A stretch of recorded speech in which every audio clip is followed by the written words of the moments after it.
Satyabama Institute of Science and Technology, Chennai and Sriperumbudur.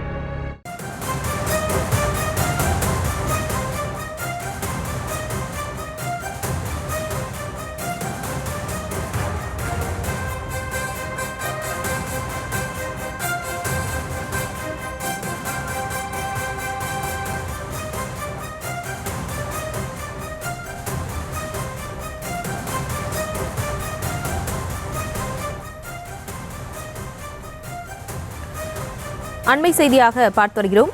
தமிழகம் முழுவதும் பாலியல் சீண்டல் குற்றங்களில் ஈடுபட்ட 23 பேர் பணியிலிருந்து டிஸ்மிஸ் செய்யப்பட்டிருக்கிறார்கள். அமைச்சர் இந்த உத்தரவை பிறப்பித்திருக்கிறார். இது தொடர்பான மேலும் விவரங்களோடு இணைகிறார் செய்தியாளர் ராஜேஷ். ராஜேஷ் வணக்கம். மேலும் விவரங்களை வழங்கலாம்.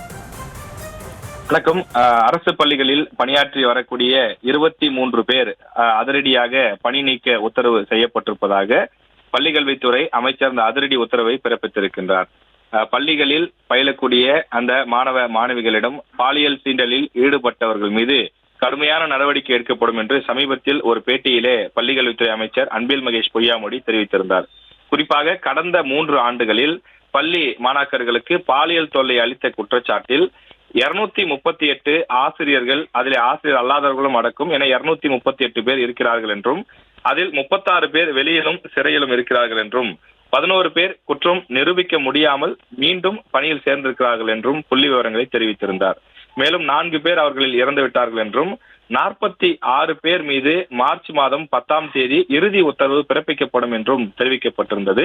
எனவே அந்த 46 பேரில் 23 பேர் குற்றம் செய்திருப்பதாக நிரூபணமாகி இருக்கக்கூடிய காரணத்தால் அந்த 23 பேரும் பணியிலிருந்து நீக்கம் செய்து பள்ளிக்கல்வித்துறை அமைச்சர் அன்பில் மகேஷ் பொய்யாமொழி உத்தரவிட்டிருக்கின்றார். மேலும் சிலர் இருக்கக்கூடிய நிலையில் அவர்கள் மீது தொடர்ந்து விசாரணை நடைபெற்று வருவதாகவும் அதிகாரிகள் தெரிவித்திருக்கிறார்கள். பள்ளியை பொறுத்தவரையிலே ஆசிரியர்கள் என்பவர்கள் ஒரு எடுத்துக்காட்டாக இருக்க வேண்டும். எனவே இது போன்ற தேவையற்ற வேலைகளில் அவர்கள் ஈடுபடுவது ஒருபோதும் அரசு பார்த்து கொண்டு சும்மா இருக்காது என்று ஏற்கனவே பள்ளிக்கல்வித்துறை அமைச்சர் எச்சரிக்கை விடுத்திருந்தார். இந்த நிலையில் இந்த நடவடிக்கை மேற்கொள்ளப்பட்டுள்ளது. விவரங்களுக்கு நன்றி Rajesh. Satyabama Institute of Science and Technology, Chennai and Sriperumbudur.